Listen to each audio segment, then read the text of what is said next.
नमस्ते तस्मै कृष्णायाद्भुतकर्मणे रूप नाम विभेदेन जगत क्रीडतीयो यतः सच्चिदानन्दरूपाय विश्वोत्पत्त्यादि हेतवे तापत्रय विनाशाय श्रीकृष्णाय वयं नुमः।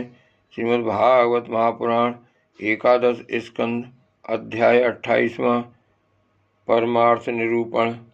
भगवान श्री कृष्ण कहते हैं, उद्धव जी,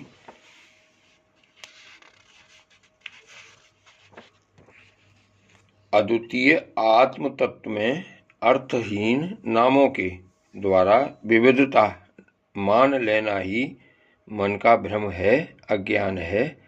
सचमुच ये बहुत बड़ा मोह है, क्योंकि अपने आत्मा के अतिरिक्त उस भ्रम का भी और कोई अधिष्ठान नहीं है।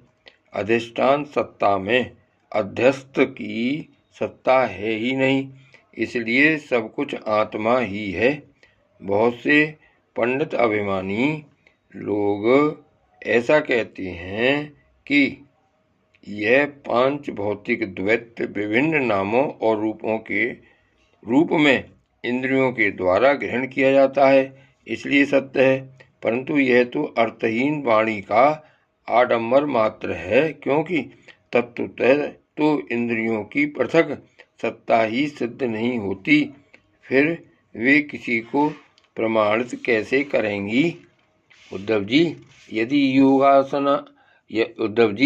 योग साधना पूर्ण होने के पहले ही किसी साधक का शरीर रोगादि उपद्रवों से पीड़ित हो, तो उसे इन उपायों का आश्रय लेना चाहिए। गर्मी, ठंडक आदि को चंद्रमा, सूर्य आदि की धारणा के द्वारा, वात आदि रोगों को वायु धारणा युक्त आसनों के द्वारा और ग्रह सर्पादि कृत विघ्नों को तपस्या, मंत्र एवं औषधि के द्वारा नष्ट कर डालना चाहिए। काम क्रोध आदि विघ्नों को मेरे चिंतन और नाम संकीर्तन आदि के द्वारा नष्ट करना चाहिए, तथा पतन की ओर ले जाने वाले दम्भ मद आदि विघ्नों को धीरे धीरे महापुरुषों की सेवा के द्वारा दूर कर देना चाहिए। कोई मनुष्य भी योगी विविध उपायों के द्वारा इस शरीर को सुदृढ़ और युवावस्था में स्थिर करके फिर अणमा आदि सिद्धियों के लिए योग साधन करते हैं। परंतु बुद्धिमान पुरुष ऐसे विचार का समर्थन नहीं करते, क्योंकि यह तो एक व्यर्थ प्रयास है। वृक्ष में लगे हुए फल के समान इस शरीर का नाश तो अवश्यंभावी है। यदि कदाचित बहुत दिनों तक निरंतर और आदरपूर्वक योग साधना करते रहने पर भी शरीर सुदृढ़ भी हो जाए, तब भी बुद्धिमान पुरुष को अपनी साधना छोड़कर उतने में ही संतोष नहीं कर लेना चाहिए।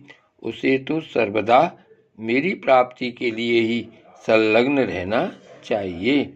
जो साधक मेरा आश्रय लेकर मेरे द्वारा कही हुई योग साधना में संलग्न रहता है, उसे कोई भी विघ्न बाधा डिगा नहीं सकती। उसकी सारी कामनाएं नष्ट हो जाती हैं और वह आत्मानंद की अनुभूति में मग्न हो जाता है। जय श्री कृष्ण।